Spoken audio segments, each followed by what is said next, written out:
السلام علیکم ورحمۃ اللہ وبرکاتہ۔ آج مسجد اقصی، بیت المقدس اور ہیکل سلیمانی کے متعلق ہم چند گزارشات پیش کرنا چاہتے ہیں۔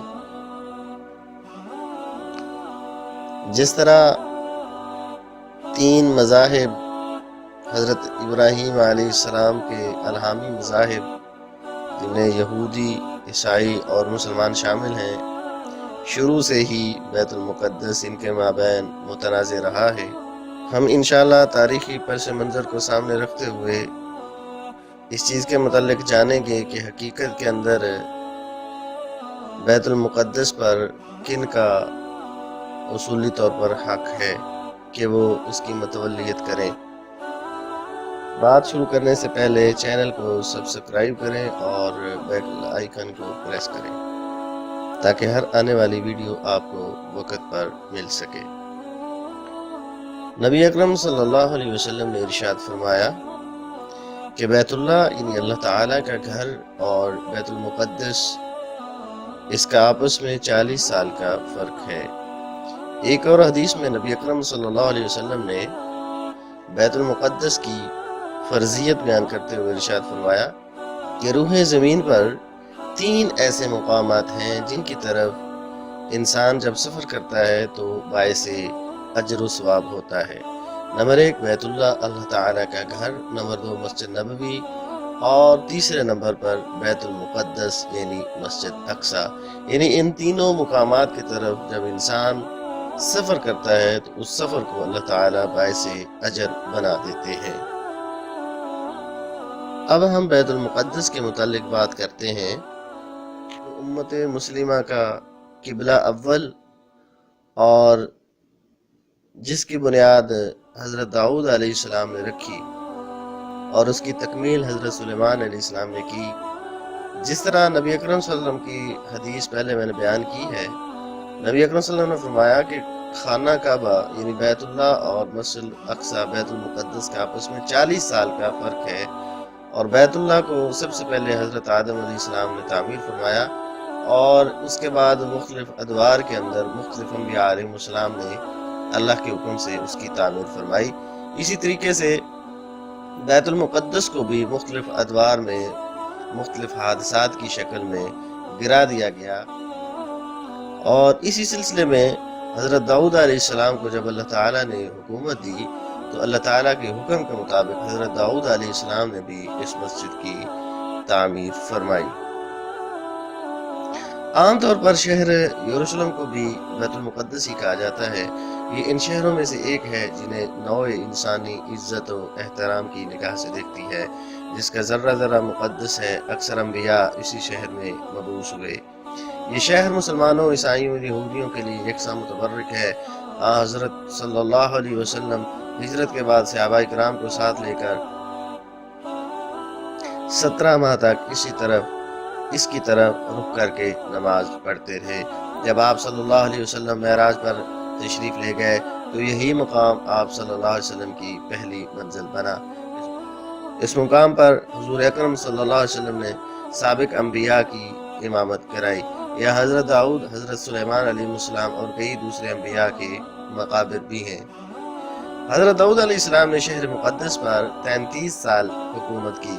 اس تمام عرصے میں اسرائیلی فوجوں کو سکون بہت کم ملا، البتہ ان جنگوں کا نتیجہ بنی اسرائیل کے حق میں اس لیے بہت مفید رہا کہ بنی اسرائیل جو قبائلی عصبیت کا شکار تھے، مختلف قبیلوں میں بٹے ہوئے تھے، ایک قوم بن گئے۔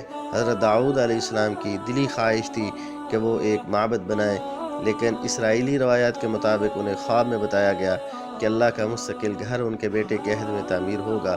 چنانچہ حضرت سلیمان علیہ السلام نے تخت نشین ہونے کے بعد 1012 قبل مسیح میں اس معبد کی تعمیر شروع کرائی۔ یہ عمارت اسی جگہ تعمیر ہوئی جسے داؤد علیہ السلام نے منتخب کیا تھا۔ اس عمارت کی تعمیر 7 سال تک مسلسل جاری رہی اور 2 لاکھ افراد اس کی تعمیر میں مصروف رہے۔ بعد میں یہ عمارت ہیکل سلیمانی کے نام سے مشہور ہوئی۔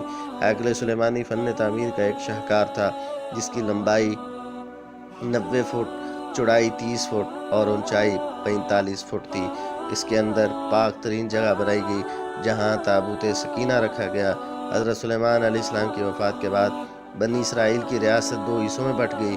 اس کے ساتھ ہی بنی اسرائیل مختلف قسم کی عیاشی، فواحش، حرام کاری میں مبتلا ہوگی اور اللہ کو چھوڑ کر بتوں کی پوجا کرنی شروع کر دی۔ چنانچہ یہود کی پہلی قوم کی جو تباہی ہے وہ بخت نصر کے ہاتھوں 598 قبل مسیح میں ہوئی۔ اس تباہی میں نہ صرف ہیکل سلیمانی کا نام و نشان مٹ گیا بلکہ دیگر صحائف کے ساتھ ساتھ تورات بھی غائب ہو گئی۔ بخت نصر کے اس حملے کے بعد تابوت سکینہ ایسا غائب ہوا کہ آج تک اس کا سراغ نہیں لگایا جا سکا۔ 539 قبل مسیح میں ایران کے پہلے کسرا نے بابل کو فتح کیا تو اس نے یہودیوں کو اپنے وطن واپس جانے کی اجازت دے دی۔ چنانچہ جب یہودی یروشلم واپس آئے تو انہوں نے دوبارہ سے ہیکل سلیمانی کی تعمیر جو ہے وہ شروع کی۔ 516 قبل مسیح میں یہ تعمیر مکمل ہوئی۔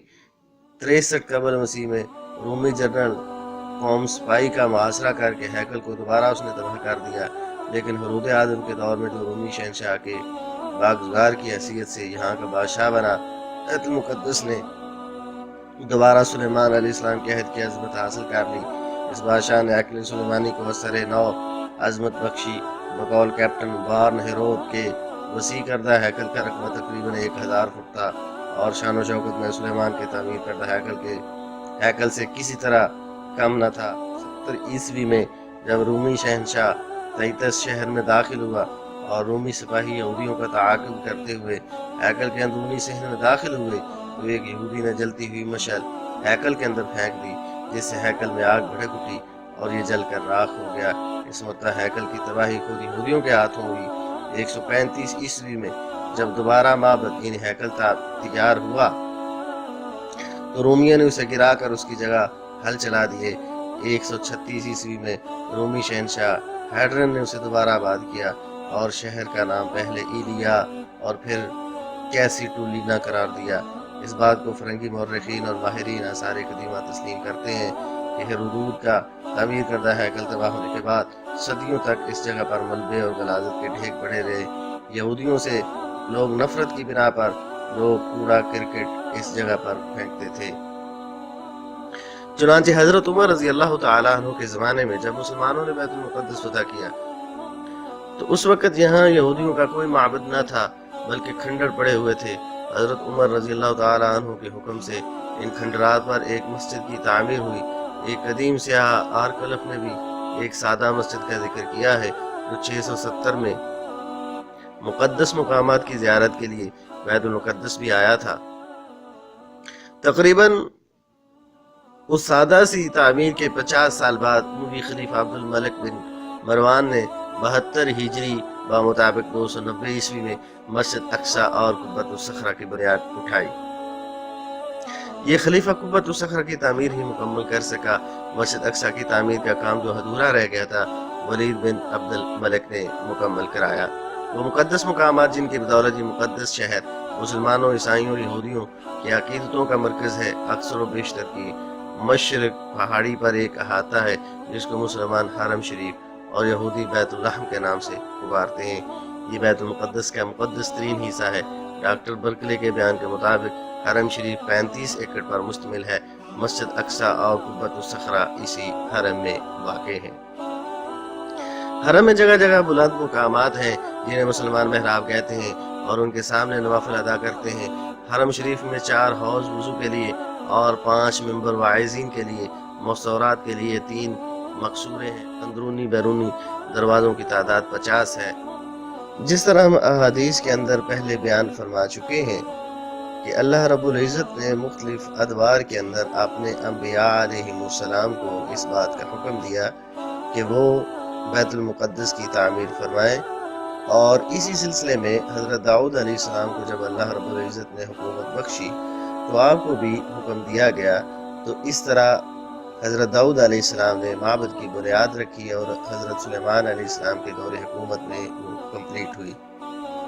اور شروع سے ہی یہ دستور رہا ہے کہ جو صاحب پیغمبر شریعت کے مطابق ہوتے ہیں، اور شروع سے یہ بات چلی آ رہی ہے کہ جو بھی پیغمبر صاحب شریعت ہوتے ہیں اللہ رب العزت اس کو یہ اعزاز بخشتے ہیں کہ وہ بیت المقدس کی متولیت کو سنبھالے، چونکہ نبی اکرم صلی اللہ علیہ وسلم آخری نبی ہیں، اور آپ صلی اللہ علیہ وسلم کے بعد کوئی نبی نہیں آنے والا، اور آپ صلی اللہ علیہ وسلم کو آخری نبی ہونے کے ناطے بیت المقدس کی متولیت سے نوازا گیا۔ حضرت عمر فاروق رضی اللہ تعالیٰ عنہ کے دور میں جب بیت المقدس کو فتح کیا گیا تو اس کے بعد مسلمانوں نے ہی وہ جو مسجد اقصی تھی وہ گری ہوئی تھی اور اس کو تعمیر فرمایا، جس کو مسجد عمر بھی کہا جاتا ہے، وہ دراصل مسجد اقصی ہی کی بنیاد پر تعمیر کی گئی۔ حقیقت کے اندر مسجد اقصی اور مسجد عمر ایک ہی مسجد کا نام ہے۔ اس طریقے سے اب چونکہ یہودی جو ہے وہ مغزوب قوم ہو چکی ہے، اور عیسائی جو ہے حضرت عیسیٰ علیہ السلام چونکہ اللہ تعالیٰ نے زندہ ان کو آسمان پہ اٹھا لیا اور ان کی بھی شریعت ختم ہو چکی ہے، اور اس وقت اور قیامت تک اگر شریعت ہے تو وہ شریعت محمدی ہے، اور اللہ رب العزت نے یہی حکم فرمایا ہے کہ جو صاحب شریعت امت ہوگی، جو صاحب شریعت نبی ہوگا، بیت المقدس کی ذمہ داری، بیت المقدس کی متولیت اگر ملے گی تو اسی کو ملے گی۔ مسلمانوں کا فرض ہے کہ ہمارے اندر اللہ تعالیٰ ایمانی جذبے کو پیدا فرمائے اور ہم دوبارہ یہودیوں اور سوریوں کے خلاف اٹھ کھڑے ہوں اور اللہ تعالیٰ کے گھر کو آزاد کروا دیں۔ اللہ تعالیٰ سے دعا ہے کہ اللہ تعالیٰ یہودیوں کے شر سے اور دجال کے فتنے سے محفوظ فرمائے۔ والسلام علیکم ورحمۃ اللہ وبرکاتہ۔